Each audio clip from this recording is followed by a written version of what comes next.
प्रभु यीशु के सामर्थ्य नाम में आप सबको जय मसीह की। Praise the Lord. आइए आज की सुबह में हम परमेश्वर के वचन की ओर मनन करें, परमेश्वर के वचन पर अपना ध्यान को लगाएं। मेरे साथ दूसरा राजा अध्याय 5 वचन 3 निकालिएगा। यहाँ लिखा है, उसने अपने स्वामिनी से कहा, यदि मेरा स्वामी शोम्रोन के भविष्यवक्ता के पास होता तो वह उसको कोढ़ से चंगा कर देता। Praise the lord, hallelujah.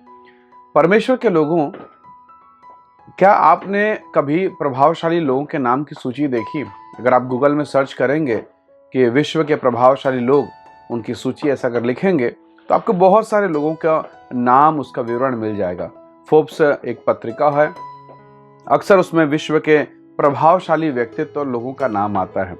ये लोग अक्सर बिजनेसमैन होते हैं, उद्योगपति होते हैं, फिल्म जगत की हस्तियां होती हैं, मनोरंजन स्पोर्ट वाले, क्रिकेट के खिलाड़ी, अलग अलग फील्ड से अलग अलग क्षेत्रों के ये लोग होते हैं जो अपने आप में एक प्रभावशाली व्यक्तित्व रखते हैं। कोई धन के मामले में बहुत प्रसिद्ध है, तो कोई बुद्धि के मामले में, कोई खेल या खिलाड़ी या शतरंज या क्रिकेट, अलग अलग फील्ड से। पर अगर आप इन फिल्म हस्तियों को अगर आप देखें, बारीकी से देखें, या इन प्रसिद्ध लोगों को देखें, तो इनके आसपास में छोटे छोटे और लोग होते हैं।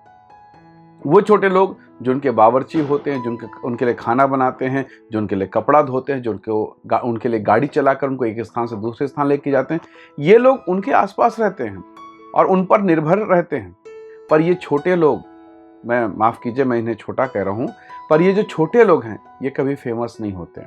इनका नाम कभी लिस्ट में नहीं आता, इनका नाम कभी किसी सूची में नहीं आता। Praise the Lord. वैसे ही जब हम इस वचन को पढ़ते हैं, ये जो नामान सुरयानी है, जो सेनापति है, कोढ़ की अवस्था में है, मरने की दशा में है, इसके घर में एक यहूदी इजरायली लड़की है जो गुलाम की दशा में है, और वो खाना बना के, बर्तन मांज के अपनी स्वामिनी के साथ सेवा करती है। बहुत बुरी दशा, पर फिर भी उसने अपना व्यक्तित्व, अपना प्रभाव इस प्रकार से बनाया कि उसकी स्वामिनी को ये बात मानना पड़ा।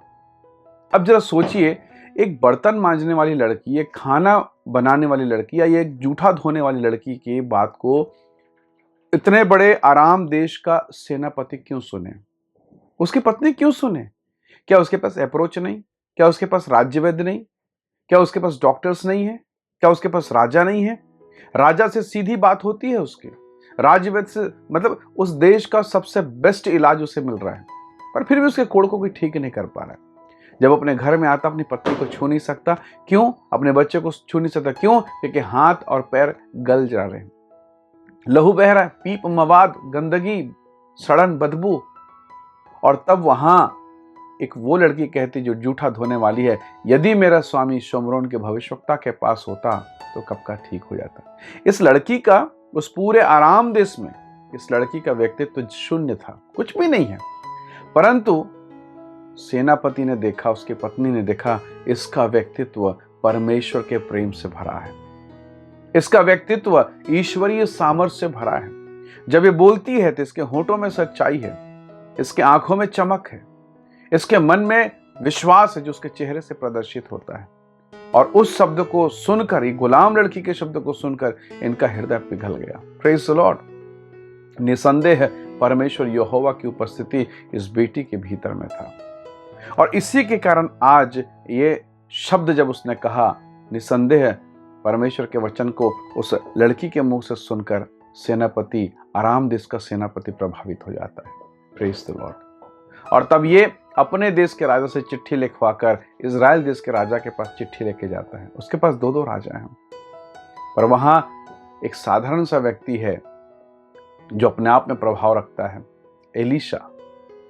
एलीशा उसके सम्मुख में खड़ा किया गया, और बगैर एलीशा से मुलाकात परमेश्वर के दास ने कहा कि जाकर यरदन में 7 बार डुबकी लगा ले। बगैर एलीशा से मुलाकात किए परमेश्वर के दास के बात को मानकर नामान सुरयानी चंगा हो गया।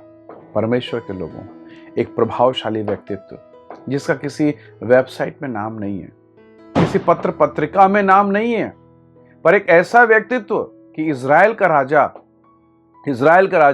एलिय्याह के सामने सर झुकाता है कि ये प्रभु का दास है। और आराम देश के राजा, उसका सेनापति, उस लड़की की बात को जरा सोचिए। आराम देश का सेनापति जब चिट्ठी लिखवाने गया होगा राजा के पास, और राजा ने पूछा होगा, जब तेरे इतने वैद्य इतने राजवैद्य तेरा इलाज नहीं कर सके? तुझे किसने बताया कि वो शत्रु देश में नबी तुझे ठीक कर देगा, भविष्यवक्ता ठीक कर देगा? सेनापति ने कहा, ये दुश्मन देश की लड़की कह रही है, ये दुश्मन देश की लड़की। आप सोचिए जरा कि एक सेनापति राजा से बात कर रहा है, किसके बारे में बात कर रहा है? गुलाम देश, दुश्मन देश से लड़की आई है, उसकी बात को मानकर दुश्मन देश के नबी से, दुश्मन देश के भविष्यवक्ता से, दुश्मन देश के राजा के पास चिट्ठी लेके जा रहा है। Hallelujah, praise the Lord. ये तब होता है जब परमेश्वर का आत्मा आप में होकर काम करता है। एक ऐसा प्रभावशाली व्यक्तित्व उस लड़की के जीवन में था जिसने नामान सुरयानी को बदल दिया। निसंदेह जब वहां से वो कोढ़ से चंगा होकर आया होगा, सोचिए आराम देश का राजा क्या सोच रहा है, वहां के लोग, वहां के सैनिक क्या सोच रहे हैं। उनको एक खबर मिला, सच में इज़राइल में एक परमेश्वर है जिसका नाम यहोवा है। यदि आप परमेश्वर के वचन को पढ़ें तो पद 15 में लिखा है, 5:15, दूसरा राजा 5:15 में, अब मैंने जान लिया कि समस्त पृथ्वी में इज़राइल को छोड़ और कहीं परमेश्वर नहीं है। Praise the lord, hallelujah. Naaman सुरयानी ने घोषणा की और कहीं कोई परमेश्वर नहीं है। जब वो चंगा होके अपने देश में आया, उसके राजा ने उसको चेक करके देखा होगा और उसने कहा होगा, सच में कोई परमेश्वर नहीं, इज़राइल का परमेश्वर ही परमेश्वर है। कैसा उस राजा के सामने वो सेनापति छाती चौड़ा करके खड़ा है, और वो लड़की जो सबसे ज्यादा प्रभावशाली व्यक्तित्व रखती है, जो बर्तन मान से जूठा धोती है, उस लड़की की नम्रता देखिए, गुलामी की दशा में है पर जिसके घर में है उसको बड़ा आदर देती है, उसको स्वामी कहती है, उसकी पत्नी को स्वामिनी कहती है। एक अच्छा चरित्र, आप सुसमाचार सुने हैं, आप प्रभु के लोग हैं, पर एक अच्छा चरित्र, एक अच्छे शब्द, एक अच्छे होंठ, एक अच्छी समझ व्यक्ति को प्रभावित करती है। परमेश्वर आज की सुबह हम पर अनुग्रह करें, हम पर दया करें, ताकि हमारे जीवन से भी लोग प्रभावित हों और हमारे उद्धारकर्ता को महिमा मिल सके, लोग उद्धारकर्ता को जान सकें, कहने पाएं इज़राइल का परमेश्वर यहोवा ही परमेश्वर है। आइए दुआ करें। सर्वशक्तिमान परमेश्वर पिता, मेरे प्रिय लोगों को ब्लेस करें, आशीष दें प्रभु, हमारे व्यक्तित्व को निखारें, आपकी उपस्थिति हमारे जीवन को प्रभावशाली तरीके से इस्तेमाल करें। इस वीडियो को देखने वाले प्रत्येक लोगों को ब्लेस करें, आशीष दें, अनुग्रह प्रदान करें। प्रभु यीशु के नाम से मांगते हैं, आमीन आमीन। प्रभु आप सबको बहुत से आशीष दे। प्रेज द लॉर्ड, जय मसीह।